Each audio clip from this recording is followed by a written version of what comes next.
Magandang gabi po sa ating lahat, mga kapatid, mga kaibigan. So, ngayon sa gabing ito, magbibigay lang ako ng short message about sa nangyayari kaninang umaga na aking nalaman. Nakikita ko dito sa Facebook, mga kapatid, na mayroon palang nangyari kaninang umaga na isang lindol na tumama doon sa iba't ibang bahagi ng Mindanao na 7.8 magnitude na lindol ang tumama doon sa Mindanao. At ang sentro nito, mga kapatid, kung ating nakikita, ang Jinsan. So nakikita natin sa mga video, mga kapatid, no? Ating nakikita diyan na kawawa talaga, mga kapatid, ang natamaan sa lindol, no? Kung ating titingnan, nakikita niyo diyan, mga kapatid, na yung mga gusali ng lumpag, no? Ang mall sa tingnan niyo, mga kapatid, ang mall sa Jinsan. Grabe talaga ang nangyari, mga kapatid, oh. At yung Jollibee sa Sarangani, mga kapatid, nalumpag talaga. Grabe ang lakas talaga ng lindol, mga kapatid. 7.8 magnitude.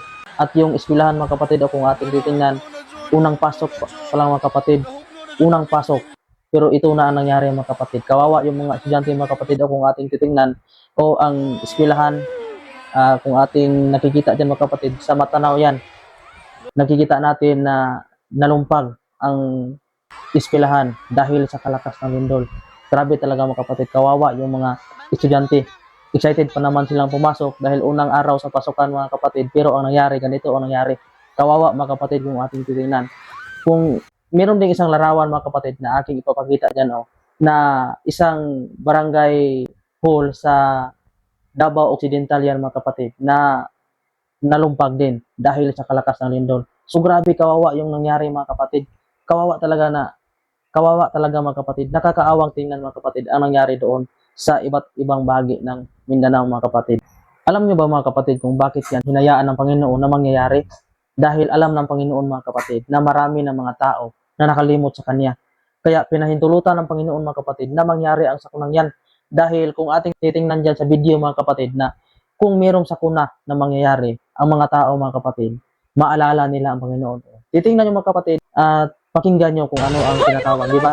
Sabi niya, Lord, tinatawag nila ang pangalan sa Panginoon, mga kapatid. Naghingi sila ng tulong. So, ma-remember lang sa tao, mga kapatid, ang Panginoon kung mayroong mga sakuna na mangyayari sa ating buhay.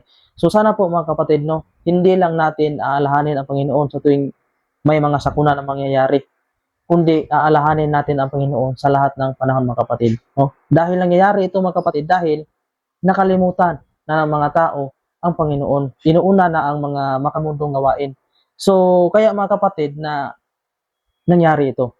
Kaya, ang dapat natin gawin, mga kapatid, remember the Creator always, mga kapatid. Yan ang ating dapat gawin. Dahil gusto sa Panginoon, mga kapatid, na bigyan natin siya ng time.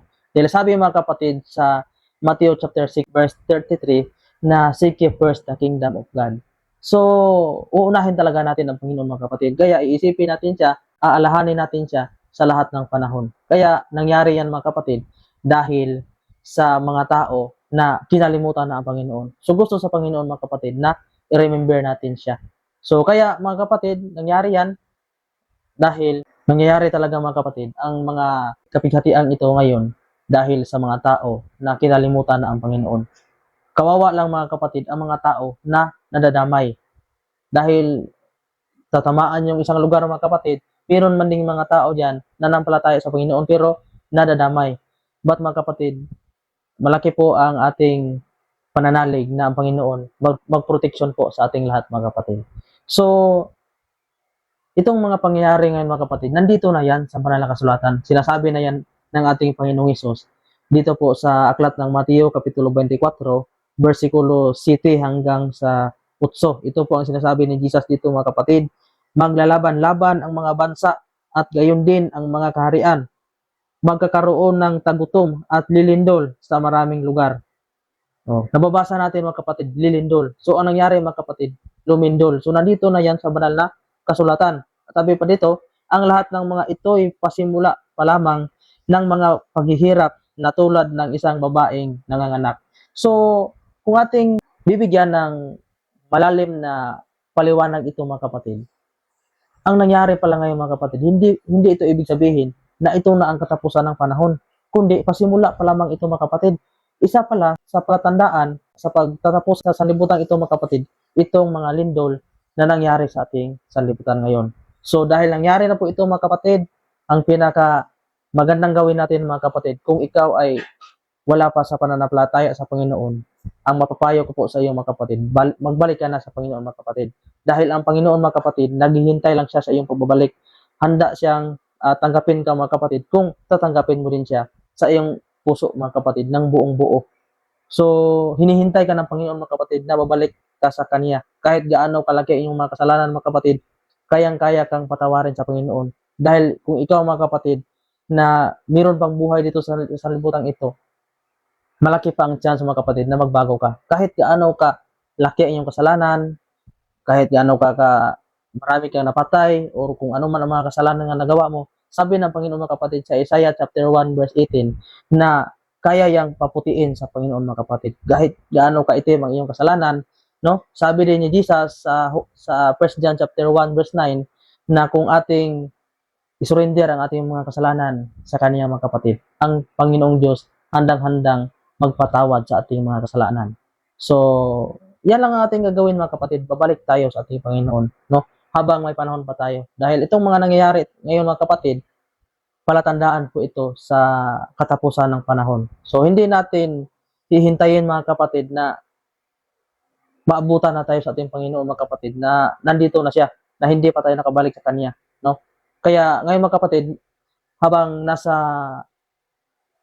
mga araw na sa kaligtasan pa tayo mga kapatid, babalik na po tayo sa ating Panginoon. At iiwanan na po natin ang mga gawain natin na makamundong gawain mga kapatid, no? Mag-focus po tayo sa ating Panginoon mga kapatid sa pananampalataya.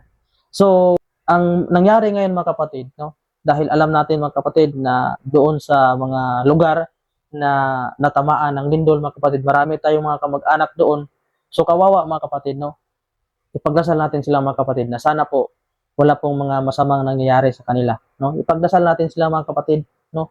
At yung mga na-damage mga kapatid na mga bahay, mga building or ano kaya na mga damage mga kapatid, maibalik lang 'yan, no? Ang importante mga kapatid ang buhay. Kaya ipagdasal natin mga kapatid na sana walang mga buhay na nasawi, lalo na sa ating mga kamag-anak mga kapatid, dahil masakit po sa sarili mga kapatid na makikita natin na mayroong mga nasasawi na lalo na at kamag-anak pa natin. Kaya ipagdasal natin mga kapatid na sana safety lang sila doon, no? Kahit maraming na damage na mga gamit, makikita lang yan mga kapatid, pero ang buhay hindi na makikita. Kaya magtulungan tayo mga kapatid, ipagdasal natin sila.